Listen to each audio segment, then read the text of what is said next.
Assalamualaikum warahmatullahi wabarakatuh. Bismillahirrahmanirrahim. Bertemu kembali dengan Ustazah Mai dalam pembelajaran tematik tema 5 subtema 4 tentang pengalaman yang berkesan. Anak-anak, pada pagi hari ini pembelajaran PPKN-nya yaitu tentang pengalaman yang berkesan. Nah, di sini pengalaman yang berkesan adalah menceritakan tentang kerjasama di rumah. Nah, Ustazah akan menyampaikan materi muatan PPKN yang menjelaskan tentang kerjasama di rumah dan manfaat dari bekerjasama di rumah. Yang pertama, Ustazah akan menjelaskan tentang kerjasama di rumah. Ada beberapa macam kerjasama yang bisa dilakukan di rumah. Antara lain, pertama, membersihkan rumah. Kedua, merawat anggota keluarga yang sakit. Ketiga, menyiapkan makan bersama keluarga. Keempat, membersihkan dan merawat tanaman di halaman. Kelima, merawat hewan peliharaan. Yang keenam, membantu ibu melipat baju. Yang ketujuh, membantu ibu belanja ke warung atau ke pasar. Yang kedelapan, membantu ibu merapikan tempat tidur. Tentunya anak-anak sudah pernah melaksanakan ini semua kan di rumah? Siapa yang sudah pernah membantu ibu di rumah? Wah, bagus. Ya, pinter.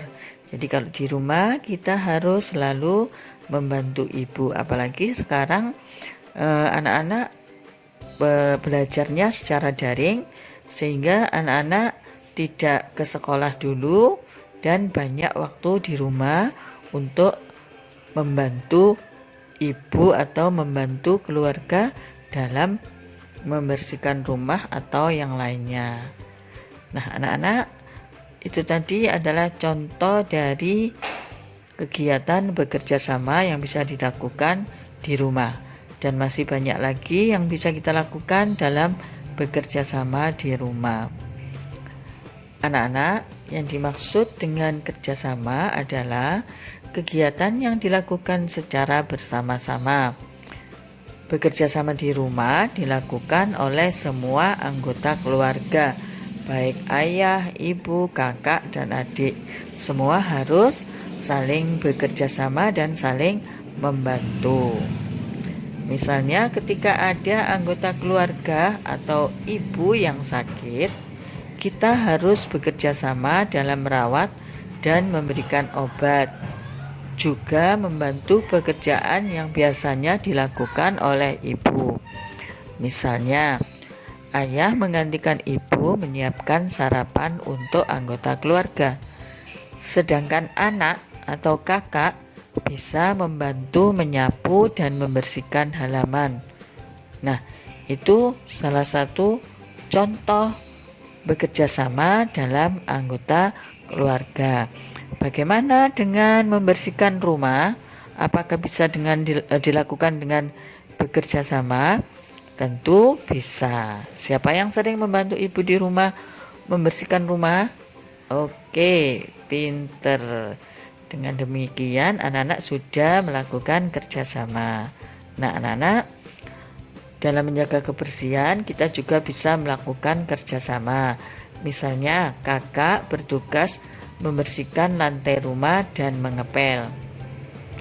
Sedangkan adik bertugas membantu ibu mencuci piring. Ayah bertugas membersihkan halaman dan kebun. Nah, itu adalah juga merupakan contoh dari bekerja sama dalam keluarga. Kenapa kita harus bekerja sama?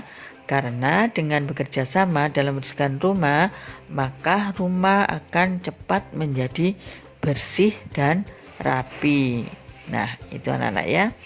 Nah, selanjutnya, untuk bekerja sama di rumah itu tentu ada manfaat yang bisa diambil.